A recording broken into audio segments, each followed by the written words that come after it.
پھر ایک وقت ایسا بھی تیرے اوپر آیا کہ اب گھر والے ناک پہ کپڑا رکھ کے تجھے کھانا دیتے ہیں۔ بیٹا شام کو جب گھر آتا ہے اپنے ناک پہ کپڑا رکھ کے تیرے قریب جاتا ہے، تیرا حال پوچھتا ہے، ابا کیا حال ہے؟ جی ٹھیک ہوں۔ اپنے ناک پہ کپڑا رکھ کے، ہے اب تو اتنی نفرت کرنے لگ گئے ہیں گھر والے، اب تو اتنی نفرت کرنے لگ گئے ہیں تیرے گھر والے، جن کے لیے تو حلال و حرام کی تمیز کیے بغیر کماتا رہا، کھلاتا رہا، آج وہ تجھ سے اتنی نفرت کر رہے ہیں کہ ناک پہ کپڑا رکھ کے تجھے کھلاتے ہیں، تجھے پلاتے ہیں، اٹھاتے ہیں، بٹھاتے ہیں، تجھے طرح طرح کی بیماریوں نے آن گھیرا کہ آج گھر والے، بیوی، بچے تیرے مرنے کی دعا کر رہے ہیں۔ بچے کہتے ہیں یا اللہ اب تو ابا بہت تنگ ہو گیا ہے، بیٹی کہتی ہے یا اللہ ابا بہت تنگ ہو گیا ہے، اب ساری فیملی دعا کر رہی ہے یا اللہ اب ابے کو سنبھال ہی لے تو بہتر ہے، ابا زندگی سے تنگ آ گیا ہے، زندگی اور موت کی جنگ لڑ رہا ہے، ابے کو سنبھال ہی لے تو بہتر ہے۔ آج بیٹے بھی موت مانگ رہے ہیں، آج بیٹیاں بھی موت مانگ رہی ہیں، گھر کی ساری فیملی تیرے مرنے کی خواہش مند ہے۔ جب تو نے دیکھا کہ میرے بیٹے بھی میری موت کے انتظار میں ہیں اور میری بیٹیاں بھی میرے لیے موت مانگ رہی ہیں، گھر کی ساری فیملی میری موت کی منتظر ہیں، جب تو نے دیکھا کہ گھر والے ناک پہ کپڑا رکھ کے مجھے اٹھاتے ہیں، بٹھاتے ہیں، اتنی نفرت کرنے لگ گئے ہیں، ہائے آج تو زندگی سے تنگ آ گیا ہے، آج تیری زندگی اجیرن بن گئی ہے۔ جب تو اپنی زندگی سے تنگ آیا پھر تو نے کہا ڈاکٹر لگا مجھے زہر کا ٹیکا کہ اللہ مجھے موت ہی دے دے۔ میرا اللہ فرماتا ہے اے بندے بتا تو صحیح، اس وقت جس وقت تو موت مانگ رہا تھا اس وقت اگر ہم تجھے موت بھی نہ دیتے تو کیا کرتا؟ اے بندے ہم نے تجھے موت دی ہے، یہ بھی ہمارا تم پر احسان، ہم نے تمہیں زندگی دی ہے، یہ بھی ہمارا تم پر احسان۔ جب بیوی بچے تجھ سے نفرت کرنے لگ گئے تھے، جب بیوی بھی موت مانگ رہی تھی، بچے بھی موت مانگ رہے تھے، جب تو اپنی زندگی سے تنگ آ گیا تھا، تیری زندگی اجیرن بن گئی تھی، جب تیری آدھی روح اندر تھی آدھی روح باہر تھی، اے بندے بتا تو صحیح اس وقت اگر ہم تجھے موت بھی نہ دیتے تو کہاں جاتا؟ ہم نے تمہیں زندگی دی ہے، یہ بھی ہمارا تم پر احسان ہے، ہم نے تمہیں موت دی ہے، یہ بھی ہمارا تم پر احسان۔ پھر میرے اللہ نے فرمایا شکر کر ہم نے تجھے موت عطا کر دی، اور شکر کر ہم نے تجھے قبر جیسا خوبصورت مکان دیا۔ کوئی کتا بھی تو مر جاتا ہے، گھسیٹ کے روڑی پہ ڈال دیا جاتا ہے، بکری بھی تو مری تھی، گھسیٹ کی روڑی پہ ڈال دی گئی۔ اے بندے اگر تجھے بھی گھسیٹ کی روڑی پہ ڈال دیا جاتا تو کیا تھا؟ لیکن فرمایا نانا یہ میرا شاہکار ہے، پہلے اسے غسل دو، پھر اس کو چٹا لباس پہنا دو، اور ہاں جگہ جگہ پر خوشبو بھی لگا دینا۔ ہے آج دشمن بھی تیرا منہ دیکھنے آ رہا، آج زمانہ تیرا منہ دیکھنے آ رہا ہے، ایمان سے بتا کیا یہ تیرا کالا منہ دکھنے کے قابل ہے؟ پھر فرمایا اس کو اٹھاؤ قبرستان کی طرف لے جاؤ، آج تیرا پروٹوکول اتنا ہے کہ آج تو دلہا بنا ہوا ہے، زمانہ تیری بارات بنی ہوئی، تیرا پروٹوکول اتنا ہے۔ پھر اللہ فرماتا ہے میرے شاہکار کو ایک بندہ بھی نہیں 4 بندے اٹھائیں، اور ہاں کندھا بھی بدلتے رہنا، اور ہاں آہستہ آہستہ جانا کہیں میرے شاہکار کو دھکا بھی نہ لگ جائے۔ آج تیرا پروٹوکول اتنا ہے کہ آج امام کعبہ بھی آ جائے وہ بھی پیچھے ہے، تیری لاش آگے ہے۔ پھر اللہ فرماتا ہے بندے بتا تو صحیح تو نے ہمارے ساتھ کیا کیا، اور دیکھ تو صحیح ہم نے تیرے ساتھ کیسا اچھا سلوک کیا۔ تو نے ہمارے ساتھ جو کچھ بھی کیا ہے، ساری زندگی تو نے ہمیں ایک سجدہ نہیں کیا، مسجد کے قریب نہ گیا، قرآن کے نزدیک نہ گیا، اور تو نے ہمارے ساتھ جو کچھ بھی کیا ہے دنیا والوں کے سامنے ہم نے تجھے رسوا تو نہیں کیا، دنیا والوں کی نظروں میں ہم نے تجھے ذلیل تو نہیں کیا، ہم نے تجھے بے عزت تو نہیں کیا۔ دیکھ ہم نے تجھے کتنی عزت بخشی ہے کہ آج مرتے وقت بھی، آج رخصتی کے وقت بھی تو دلہا بنا ہوا ہے، زمانہ تیری بارات بنی ہوئی۔ اے بندے آ جا اس کریم رب کی چوکھٹ پر جہاں عزت ہی عزت ہے، جہاں مقام ہی مقام ہے۔ جوانو ہماری آخری منزل قبر ہے، ہمارا آخری ٹھکانہ قبر ہے، ہمارا آخری گھر قبر ہے۔ انسان ساری زندگی یہی سوچتا رہتا ہے کہ لوگ کیا کہیں گے، میاں لوگ کیا کہیں گے۔ صاحب لوگ آخر میں بس یہی کہتے ہیں کہ انا للہ و انا الیہ راجعون۔ ہماری آخری منزل قبر، ہمارا آخری ٹھکانہ قبر، ہم نے اس گھر کے لیے کچھ اکٹھا بھی کرنا ہے۔ جوانو ایک فقیر تھا، اللہ والا تھا، متقی پرہیزگار تھا، اس کا ایک قبرستان سے گزر ہوا تو جاتے جاتے اس نے کہا کہ کیوں نہ فاتحہ ہی پڑھ کے جاؤں۔ فاتحہ پڑھنے کے بعد اس فقیر نے کہا او قبرستان والو کتنے مزے کی نیند سو رہے، کتنی سکون کی نیند سو رہے. غیب سے آواز آئی فقیر میاں اے مزے کی نیند ہم نہیں سو رہے, مزے کی نیند تو آپ سو رہے ہیں, ہم تو یہاں سونے کی سزا بھگت رہے ہیں. ہم جو ہیں یہاں سونے کی سزا بھگت رہے ہیں میاں, مزے کی نیند تو آپ سو رہے ہیں. صاحب یہ زندگی کے لمحے تیرے اور میرے لیے غنیمت ہیں, انہی لمحوں میں ہم کچھ کر لیں, انہی لمحوں میں کچھ اکٹھا کر لیں, انہی لمحوں میں خدا کی یاد اور محبت کے دیے اپنے دل میں جلا لیں. معلوم نہیں پھر فرصت ملے نہ ملے, معلوم نہیں پھر یہ زندگی کے لمحے ملے نہ ملے. کوئی بن گیا رونق پکھیاں دی, کوئی چھوڑ کے شیش محل چلیا, کوئی پلیا ناز تے نخریاں وچ, کوئی ریت گرم تے تھل چلیا, اور کوئی بھول گیا مقصد آمن دا تے کوئی کر کے مقصد حل چلیا.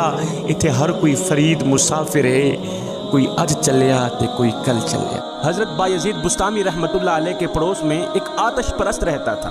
اس آتش پرست شخص کی ایک بے عمل مسلمان سے دوستی تھی, ایک بے نمازی مسلمان سے یاری تھی. ایک دن اس بے عمل مسلمان نے, اس بے نمازی مسلمان نے اس آتش پرست یار کو کہا, میاں اگر تو بھی کلمہ پڑھ کے مسلمان ہو جائے تو کتنی اچھی بات ہے. تو آگ کو پوجتا ہے, آگ کو پوجنے سے کیا فائدہ, آگ کو تو اپنے پرائے کی بھی کوئی تمیز نہیں ہوتی. تم جو اس آگ کے پجاری ہو, اگر تم بھی اس آگ میں کود جاؤ تو یہ آگ تو تجھے بھی جلا کر راکھ کر دے گی میاں. اور جو پوجنے والے کو جلا کر راکھ کر دے پھر اسے پوجنے کا کیا فائدہ. بہتری اسی میں ہے کہ تو بھی کلمہ پڑھ کے مسلمان ہو جا. جس خدا نے اس آگ کو پیدا کیا اسی پر ایمان لیا. بے عمل مسلمان کی یہ بات سن کر اس کافر نے جو جواب دیا وہ آج کے اسلام کے نام پر بدنما دھبا لوگوں کے لیے ایک سبق ہے. اس کافر نے کہا, میاں میرے سامنے دو اسلام ہیں, اور مجھے تو دو اسلام نظر آتے ہیں. ایک وہ اسلام ہے جو حضرت بایزید نے اپنایا ہوا, ایک وہ اسلام ہے جو حضرت بایزید میں نظر آتا ہے, جو نماز بھی پڑھتا ہے, قرآن بھی پڑھتا ہے, تہجد بھی پڑھتا ہے, حج بھی کرتا ہے, غریبوں کی مدد بھی کرتا ہے, ہمسایوں کے حقوق بھی پورے کرتا ہے. ہمسایہ چاہے کافر کیوں نہ ہو وہ ہمسائے کی بھی مدد کرتا ہے, غریبوں کی مدد کرتا ہے. اگر کسی کو نفع نہیں دے سکتا تو کوشش کرتا ہے کسی کو نقصان بھی نہ پہنچائے, اور اگر کسی کو خوشی نہیں دے سکتا تو بھرپور کوشش کرتا ہے وہ کسی کو دکھ بھی نہ دے. حقوق اللہ بھی ادا کرتا ہے, حقوق العباد بھی ادا کرتا ہے. ایک اسلام یہ ہو گیا, اور ایک اسلام وہ ہے جو تو نے اپنایا ہوا ہے. نہ کبھی تو نے نماز پڑھی ہے, نہ تو نے قرآن پڑھا, نہ حج کیا, نہ زکوٰۃ دی. 24 گھنٹے تو جھوٹ ہی جھوٹ بولتا رہتا ہے. فریب تو کرتا ہے, مکر تو کرتا ہے, 2 نمبر دھندا تو کرتا ہے, شراب تو پیتا ہے, زنا تو کرتا ہے, مظلوموں پر ظلم تو کرتا ہے. کسی کو خوشی دینے کے بجائے دکھ دیتا ہے, کسی کو نفع پہنچانے کے بجائے تو نقصان پہنچاتا ہے. حقوق العباد اور حقوق اللہ ادا کرنے کا تمہیں خیال تک نہ آیا. اور میرے یار, میرے دوست, اگر تو یہ چاہتا ہے کہ میں حضرت بایزید جیسا مسلمان بنوں تو یہ تو میرے لیے بڑی مشکل بات ہے کہ حضرت بایزید جیسا مسلمان کون بن سکتا ہے. اور اگر تم یہ چاہتے ہو کہ میں تیرے جیسا مسلمان بن جاؤں تو تیرے جیسا مسلمان بننے کی ضرورت ہی کیا ہے. تیرے اسلام اور میرے کفر میں فرق ہی کیا ہے کہ نماز اگر میں نہیں پڑھتا تو نماز تو تم بھی نہیں پڑھتے, قرآن اگر میں نہیں پڑھتا تو قرآن تو تم بھی نہیں پڑھتے, حج اگر میں نہیں کرتا حج تو تم بھی نہیں کرتے, اور زکوٰۃ اگر میں نہیں دیتا زکوٰۃ تو تم بھی نہیں دیتے. میرے اور تیرے میں فرق کیا ہے میاں. اگر جھوٹ میں بولتا ہوں تو سچ تو کون سا بولتا ہے, تو بھی تو جھوٹ ہی بولتا رہتا ہے. شراب اگر میں پیتا ہوں شراب تو بھی پیتا ہے. زنا اگر میں کرتا ہوں زنا تو بھی کرتا ہے. نماز اگر میں نہیں پڑھتا تو کون سا پڑھتا ہے. خدا کا نام اگر میں نہیں لیتا تو کون سا لیتا ہے. اور تیرے اور میرے میں فرق ہی کیا ہے میاں. الغرض جو حال میرا ہے وہی حال تیرا ہے میاں. سچ تو یہ ہے کہ مسلمان ہونے کا خیال اگر میرے ذہن میں آتا بھی ہے, مسلمان ہونے کا خیال اگر میرے دل میں آتا بھی ہے تو میں تیرے جیسے بے عمل مسلمان کی حرکتوں کو دیکھ کر پیچھے ہٹ جاتا ہوں, اسلام قبول نہیں کر پاتا. اے تیری اس حرکتوں نے مجھے اسلام سے دور کر دیا. اگر مسلمان ہونے کا خیال میرے ذہن میں آتا بھی ہے کہ کلمہ پڑھ کر مسلمان ہو جاؤں تو تیرے جیسے بے عمل مسلمان کی حرکتوں کو دیکھ کر میں پیچھے ہٹ جاتا ہوں, پھر میرا اسلام قبول کرنے کا دل نہیں کرتا. ہے بے عمل مسلمانوں نے میرے خوبصورت اسلام کو بدنام کر دیا, خوبصورت دین کو بدنام کر دیا. نام کے مسلمان ہر اس حرکت کے مرتکب نظر آتے ہیں جو کافروں کی حرکتیں ہیں. آپ کسی بے نمازی سے پوچھیے کہ اندرا گاندھی نے کبھی نماز پڑھی تھی تو یہ کہے گا جی نہیں پڑھی تھی.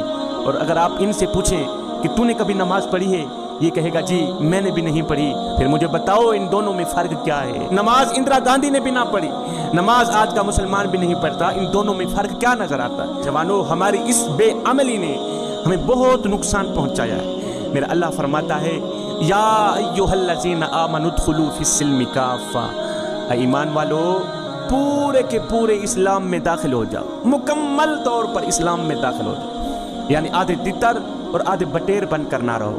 اگر کردار یہی ہوا تو پھر مثال وہی ہوگی کہ دھوبی کا کتا نہ گھر کا نہ گھاٹ کا۔ ہم ایک لمحے کے لیے اپنے اندر اتریں، جھانکیں اور سوچیں کہ ہمارا کیا کیا حضور کو پسند ہے۔ ہم ایک لمحے کے لیے تو سوچیں میاں کہ ہمارا کیا کیا اللہ کو پسند ہے، کیا کیا اس کے رسول کو پسند ہے۔ مدینہ کی گلی سے میرے کریم نبی کا گزر ہوا، میرے نبی نے دیکھا ایک خوبصورت مکان بن رہا تھا۔ خوبصورت مکان کو دیکھ کر میرے نبی نے پوچھا میاں یہ کس کا مکان بن رہا ہے؟ کسی نے کہا جی فلاں انصاری کا مکان بن رہا ہے۔ خیر میرے حضور آگے چلے گئے، کسی نے اس انصاری کو کہا میاں حضور کا تیری گلی سے گزر ہوا تھا، حضور نے تیرے مکان کو دیکھا تھا، حضور کا چہرہ بتا رہا تھا کہ تیرا مکان حضور کو پسند نہیں آیا۔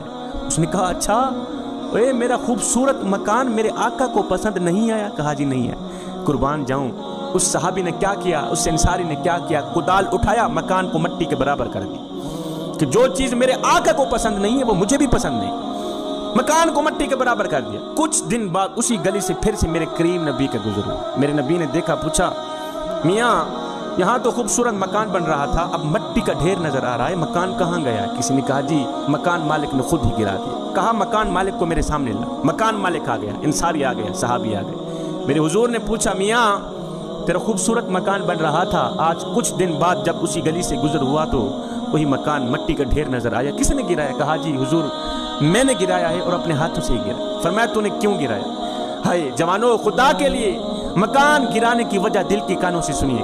جب میرے آقا علیہ السلام نے پوچھا صحابی تو نے مکان کیوں گرایا ہے، تو یہ سن کر صحابی کی چیخ نکل گئی، رو کر کہنے لگا حضور میں نے سنا تھا کہ میرا مکان آپ کو پسند نہیں، میں نے سنا تھا کہ میرا مکان آپ کو پسند نہیں۔ ہم ایک لمحے کے لیے اپنے اندر اتریں، ہم ایک لمحے کے لیے اپنے باطن پہ اتریں اور سوچیں کہ ہمارا کیا کیا حضور کو پسند ہے، ہمارا کیا کیا اللہ کو پسند ہے، کیا کیا اس کے رسول کو پسند ہے۔ کیا محفلیں سجانے سے حضور کی محبت کا حق ادا ہو جاتا ہے؟ کیا چاول بنا کر بریانیاں بنا کر لوگوں کو کھلانے سے حضور کی محبت کا حق ادا ہو جاتا ہے؟ ہاتھ لہرانے سے، بلند آواز سے نعرے لگانے سے حضور کی محبت کا حق ادا ہو جاتا ہے؟ اگر نہیں ہوتا تو پھر آئیے سر سے لے کر پاؤں تک حضور کی غلامی کے رنگ میں رنگے جائیں۔ میرے حضرت فرماتے ہیں میاں یہ نہ ہو کہ کوئی تم سے پوچھے کہ تم کون ہوتے ہو اور تمہیں شناختی کارڈ دکھانا پڑے، دیکھو جی مذہب کے خانے میں اسلام لکھا ہے، ہم لوگ مسلمان ہوتے ہیں۔ فرمایا نہ بندے نہ، کسی کو پوچھنا بھی نہ پڑے، تجھے بتانا بھی نہ پڑے، تیری وضاحت، تیرا طرز زندگی اور تیرا انداز معاشرت اس طرح کا ہونا چاہیے کہ تو دور سے آ رہا ہو، کوئی تجھے دیکھے تو فوراً کہے یہ کوئی عام نہیں آ رہا، یہ تو میرے محمد کا غلام ہے۔ نجران کا ایک نوجوان تھا جس کا 7 فٹ لمبا چوڑا قد تھا۔ ایک دن ایک فقیر اللہ والا اس نوجوان کے ساتھ سے گزرا تو اس نوجوان کو غور سے دیکھنے لگا۔ اس نوجوان نے کہا بابا جی خیر تو ہے، کیا دیکھ رہے ہیں آپ؟ کہا بیٹے میں تیری جوانی دیکھ رہا ہوں، میں تیرا حسن و جمال دیکھ رہا ہوں۔ یہ سن کر اس نوجوان نے کہا بابا جی میرے حسن پہ تو اللہ بھی ناز کرتا ہے، استغفر اللہ، میری جوانی پہ تو اللہ بھی ناز کرتا ہے۔ بس یہ جملے اس کے منہ سے نکلنے ہی تھے کہ دنیا نے دیکھا کہ اس کم بخت کا قد گھٹنا شروع ہو گیا۔ 7 فٹ لمبا چوڑا قد تھا، اس کا قد سب کے سامنے گھٹنا شروع ہو گیا۔ گھٹتے گھٹتے ایک بالشت رہ گئے، ایک بالشت رہ گیا۔ 7 فٹ سے رب نے گھٹایا، گھٹتے گھٹتے ایک بالشت رہ گیا۔ میرے اللہ نے اسے موت بھی نہ دی، اسے زندہ رکھ کر اسے اپنی اوقات دکھا دی، اسے اس کی حیثیت بتا دی کہ یہ ہے تیری حیثیت، یہ ہے تیری اوقات۔ جو کائنات کے بادشاہ سے ٹکر لیتا ہے اس کا یہی حشر ہوتا ہے۔ نادانو کس کو چیلنج کر رہے ہو اور کس سے ٹکر لے رہے ہو اور کس رب سے ٹکر لے لی تم نے؟